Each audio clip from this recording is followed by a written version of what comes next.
You walk out of the room for just a moment. Maybe to grab a glass of water. Maybe to check your phone. You return. And your dog is sitting in your seat. You stop. And you smile. Because somehow, it feels like more than coincidence. Like it means something. And you're right, because it does. That moment. That small, silent act of your dog taking your seat. Holds more meaning than most people realize. At first glance, it seems funny. Harmless. Maybe even mischievous. But to your dog, it's not a joke. It's not random. It's a message. And if you've ever wondered what your dog is trying to tell you in that moment, this is it. Dogs don't do anything by accident. Not when it comes to you. Not when it comes to the person they trust more than anything else in the world. And your seat? To them, it's not just a seat. It's a piece of you. Let's go deeper. Dogs are emotional creatures. They remember. They feel. They bond in ways we're only beginning to understand. And one of the most powerful ways they stay connected to you is through scent. To us, your couch smells like leather or fabric. To your dog, it smells like your thoughts. Your joy. Your fear. Your comfort. Your presence. They know exactly where you were sitting. Exactly how long you were gone. Exactly how warm the cushion was when you left. And when they jump into your seat, it's not a rebellion. It's not disrespect. It's devotion. They're saying, I want to be where you are, even when you're not here. Imagine that level of loyalty. Imagine loving someone so deeply that the warm spot they left behind becomes your favorite place in the world. That's the reality of the bond between you and your dog. And the crazy part? Most people miss it. They laugh it off. They scold their dog. Or they nudge them off the seat without ever asking the real question. Why did they do this? Some dogs do it because of separation anxiety. When you leave, even for a minute, they feel the gap. They feel your absence. And their response is primal. Emotional. Instinctual. They go to the last place you were. As if to hold on to you just a little longer. Other dogs? They do it because they idolize you. Yes, idolize. To them, you are more than their human. You are their anchor. Their sun. Their entire universe. So when they sit where you sit, they're walking in your footsteps. Breathing in your world. Feeling close to you, even when you're not touching them. Think about that.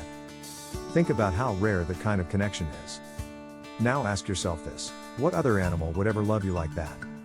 The truth is, when your dog takes your seat, they're showing vulnerability.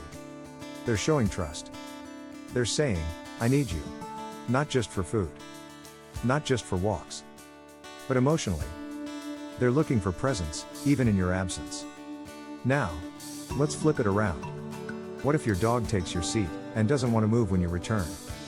What if they curl up tighter, or give you those big round eyes, almost pleading? That's not defiance. That's something even more heartbreaking. That's a dog who's afraid of losing that connection. Maybe they've been left before. Maybe they've experienced loss. Or maybe they're just incredibly bonded to you.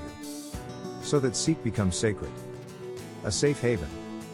The one place where your scent, your warmth, and your memory still linger. Sometimes, they're saying, I feel safe here. Please don't take it away yet. But here's the twist. Some dogs will immediately move when you come back. They'll hop off the seat as soon as they see you. And when they do, that action speaks just as loud. Because what they're saying is, I was just keeping your spot warm. I respect you. I know it's yours. I just needed to feel close. It's respect. It's awareness. It's the quiet recognition of your role in their world. Now, let's go deeper. In the wild, wolves will often lie in each other's sleeping spots. Not to dominate. Not to challenge. But to strengthen pack bonds. To mix scent. To feel like one unified force. Your dog? They may never run with a wild pack. But their instincts are still alive. And you? You are their pack. So when they choose your spot, it's not just about comfort. It's about identity. About blending their world with yours. They're saying, we're one. And here's the most emotional part of all. Some dogs do this after their person is gone, forever. They'll sit in their loved one's chair. Lie on their side of the bed. Return to the last place they were seen. Why? Because dogs don't understand death the way we do. But they understand loss. They feel emptiness. And they fill it the only way they know how. By getting close to what remains. So if your dog does this while you're still here, don't take it for granted. They're telling you something deep. Something few people ever hear. Because most people aren't listening. But you are. That changes everything. So the next time your dog takes your seat, pause. Don't rush. Don't scold. Don't laugh it off. Watch their eyes. Feel their heartbeat.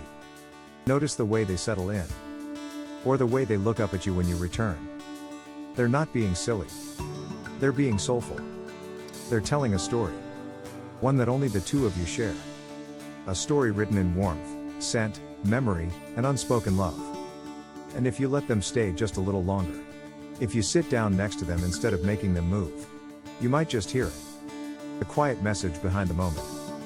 The emotional truth behind the behavior. I love you. I miss you. I need to be close to you. Isn't that what we all want to hear? Now here's the part most owners never realize. Your dog is teaching you something, too. They're saying, it's okay to seek comfort. It's okay to miss someone. It's okay to hold on to what makes you feel safe.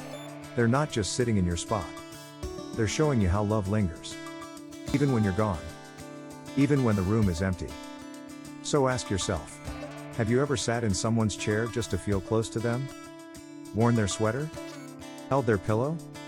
That's what your dog is doing. Every time they take your seat. They're holding on. To you. To your scent. To your presence. To the bond that you may not fully understand, but they feel with every fiber of their being. Maybe. Just maybe. That's the greatest love of all.